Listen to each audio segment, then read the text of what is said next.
Are you planning to do anything more in the future with a new edition based on what might still happen? At the moment, I can't say for sure. At one point, there was talk of doing maybe a couple more editions. Right now, my sole focus is on getting this book out to the public. And once that task has been completed, I'll revisit the issue. And of course, there are other events involved too. Does Brett come out of retirement again after his shoulder heals? Is there another chapter to be added to the story? Those are variables that could affect things as well.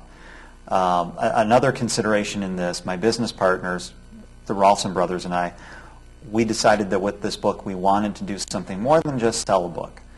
We all have a history of giving our time to various charities and local causes, and the Special Olympics have always been one of Brett's favorite charities. He's given generously of his time and money over the years. His family has as well.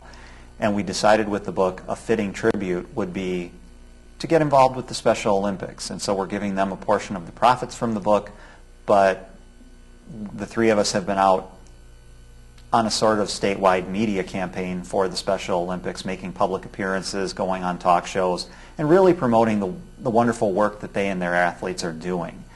And so that will influence things as well. If it looks like we can do a great deal more for their organization with the book, that too would inspire another edition.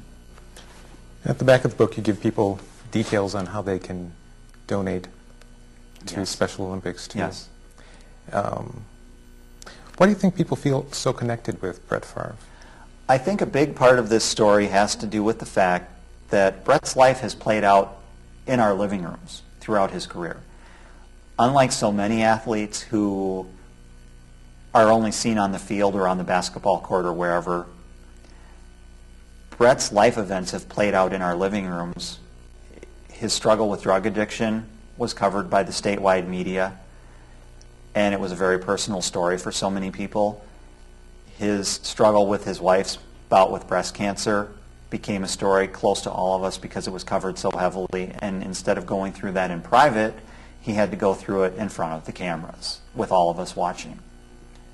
And that was the same way with all of his struggles. The death of his father, a national event. Hurricane Katrina, again, nationwide coverage of what his family was going through. And I think that's how people get this sense of personal connection to him, even though they've never met him. And an added factor is that his struggles have been so much like our own. Who among us haven't lost someone we love to a death? Many of us have lost family members to cancer or have family members going through treatment for cancer. All of these problems that have been landmark events in his life are things all of us can relate to. And I think that just increases this sense of personal connection people feel for him.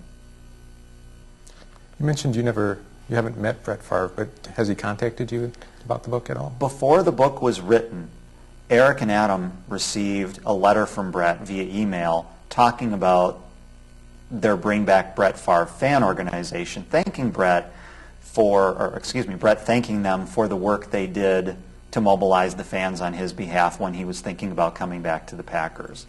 And it was a very heartfelt, about two-page letter. And that's really the only contact we've had with him thus far. Our hope is that now that he's retired and not studying a playbook and doing all the other things that he had to do, once the dust settles, we hope that we will be hearing from him. Meanwhile, we have word through the Special Olympics in Mississippi, they did send a copy of the book to Brett's mother. And she is said to be absolutely thrilled that her son was honored in this fashion. Oh, that's great. So that's the closest thing we have to official word from the Favre family or from Brett. Okay. What sort of feedback have you received on the book? The book has been getting very good reviews. I'm delighted to report that. And the fans who have read the book keep telling me it's unlike any book they've read. A number of people I spoke to were reluctant to read yet another Brett Favre book because there's the Sports Illustrated book, and there were so many other books written about him during his career. But people keep telling me that this is a completely different take on Brett, his life, and his career. And the general reaction I get is that people find it to be an enjoyable read. And I've been especially pleased that the book has been gaining endorsements. The Special Olympics of Wisconsin, their president just endorsed the book. Carolyn Howard Johnson, who is a literary consultant and an author herself, just did a nationwide press release plugging the book and giving it her endorsement. And like Carolyn, so many fans have told me they're impressed that the book has meaning to them even if they're not a sports fan.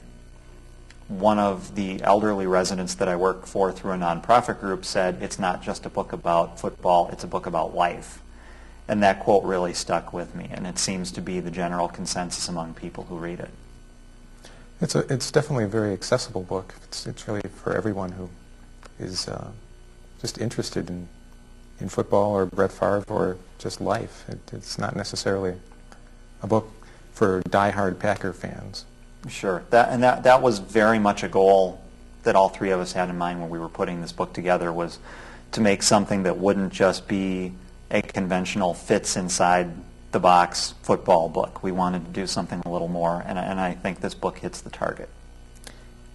How have you gone about promoting and marketing the book? Well, we've had an advantage over many authors coming out with a self-published book, in that because of what the book is about, the subject matter has gotten us entry to the media in ways that we otherwise might not have had. As soon as I began launching press releases on behalf of the book and making phone calls, talk shows throughout the state wanted to have me on. They wanted to have Eric and Adam to come talk about the book. Between us, we have done, I think, more than 80 interviews at this point around the state. Most of them radio, but also with newspapers and TV. I think we've probably done 15 or 16 TV interviews. And so the coverage of the book is gaining momentum as we're going along. And that's been the primary means of promotion so far. We're also doing some public appearances. Like this week, I'm at a senior center in Fort Atkinson reading to a book group there. And there's going to be a lot more of that going on in the weeks and months ahead.